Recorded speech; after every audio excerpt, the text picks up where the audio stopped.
What's up everybody, and welcome to the channel. Today you join me at 6 months later owning the manual transmission Toyota Supra. It was super awesome when they finally unveiled the MK5 Supra coming with a 6-speed manual transmission.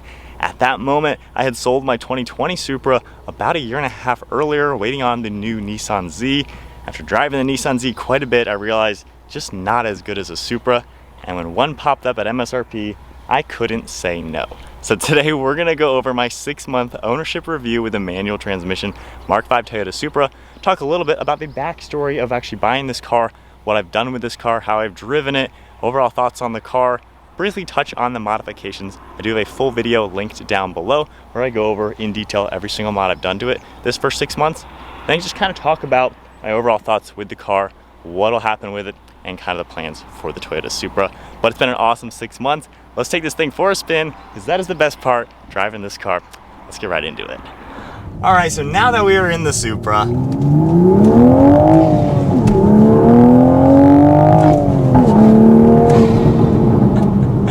I can certainly tell you it has been 6 months of many smiles per gallon. This is such a fun car.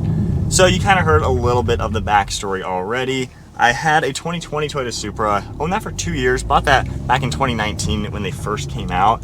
Super cool to be able to buy that car. Once I sold it, I was kind of selling because I wanted another manual transmission car. At that moment, the Nissan Z had just been unveiled, so I thought, perfect, sell the Supra, a couple months, get the manual Z, and have a lot of fun with it. Turns out it took over a year and a half and the Z still never came. And in the meantime, I had the opportunity to drive quite a few Zs and was a little underwhelmed with them. Didn't really feel that premium of a car for being $55,000. So I just really couldn't justify putting that money towards a car I didn't truly love. It was just a little soft for my taste. At the time I sold my white Supra, the manual Supra had never even come out. This was not on the radar, didn't know it was going to be coming. Of course, once I was starting to test drive Zs and things, this got unveiled. I didn't have the manual Supra on my radar anytime soon. I was thinking I'll get the Z, enjoy it for maybe a year or two, and then maybe trade that in for a manual Supra. But it just kind of came down to driving the Z. I was like, I can't spend that much money on a car that I don't think is that awesome. When this popped up, it just made the most sense. So I've had zero regrets driving this more and more. It is such a good car for 60 grand, a little bit more than a Z, by far a fantastic bargain. And honestly, with our demographics, the people who watch our videos, owners of cars watch our content, our website we run, owners of these cars buy the products from our website. Nobody owns a Z still, so nobody would really watch my video on it. It's too new, not enough out, not really the right time for that car anyway. So it worked out perfectly, and like I said, no regrets, been very happy with this. Now, as far as mileage in 6 months, some of you are gonna make fun of me, 1,120 miles. So yes, I put 1,100 miles on this car in 6 months, bought it with 13 miles on the car. Needless to say, it's not my daily driver. I work from home half the time, I have press cars half the time, my wife's car, my motorcycle. I don't drive this from the day-to-day job, going 50, 100 miles a day. I just don't do that. I don't have a typical lifestyle where you're driving every single day. And when I am doing the day-to-day stuff, I'm using the press cars, quite honestly. So I don't really have the crazy commuter mileage in this car. All of the mileage in this car, aside from maybe 100 miles, is literally filming videos. Every time I drive this car, it's because I'm filming a video of some sort or doing something related to business. This is a business car for me, and it's 100% a write-off. This is literally a business car. All the mileage is filming videos, installations, reviews of the products on the car, things like that. This car has strictly been, honestly, a YouTube car. I've still been able to enjoy it. I love what I do. I love filming YouTube videos. So when I'm doing this even right now, I'm sitting here enjoying the car. So I've enjoyed it quite a lot. And I did put 10,000 miles on my last Supra. So I know how these cars are and what it's all about. But needless to say, I couldn't put my daily driven sticker on this car like I had in the past on my other one, because it definitely isn't a daily driver. This to me has just been a toy. It's a car alongside the press cars, alongside the S3. And when I do drive it in videos, I'm ripping on it, I'm having fun with it. I'm just driving it the way it's meant to be driven. Now, I did do an oil change at 1,000 miles. When I bought the car, it came with 2 free oil changes, and then with a Toyota Guard, that's another 2 oil changes. So I took advantage of that and got the first one done at 1,000 just to keep it in tip-top shape perfectly and everything like that. So as far as cost and maintenance, if you're asking, nothing. It's a brand new car. These things are reliable. Of course, it's a Toyota. They're not going to have issues. The BMW B58 motor, Toyota and BMW worked on it together. Rock solid, reliable motor. I don't expect anything to happen with this car.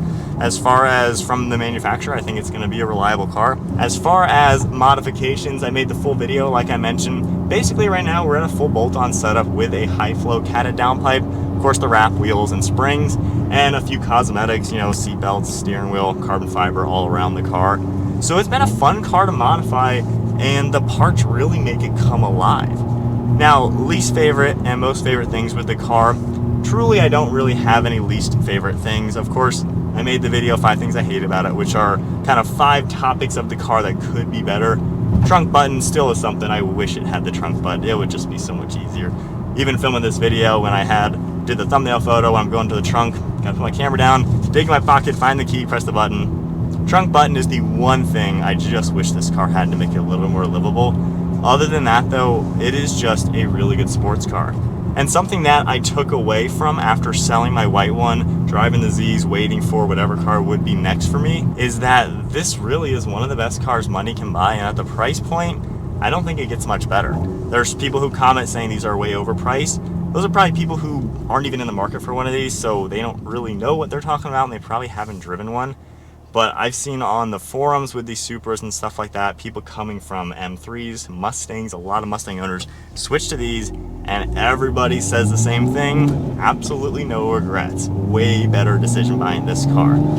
So from owners' perspectives, this is a car, when they compare it to previous cars they've owned, that really holds its own and is up there in terms of one of the best cars you can buy. And this is a car, especially having the manual, that I just fall in love with whenever I do drive it, and just knowing that I have this car in the garage, it is not something I'm just going to kind of sell on a whim. I would only sell this car if it's going to be replaced with something, a manual transmission, really cool car, something that's like a wow factor. This car has a big wow factor to it, and one of the things that just keeps surprising me with it, the more I do drive it, it is just amazing. Like, I sound like a fanboy, but gosh, the car speaks for itself when you drive it, especially with the stick shift.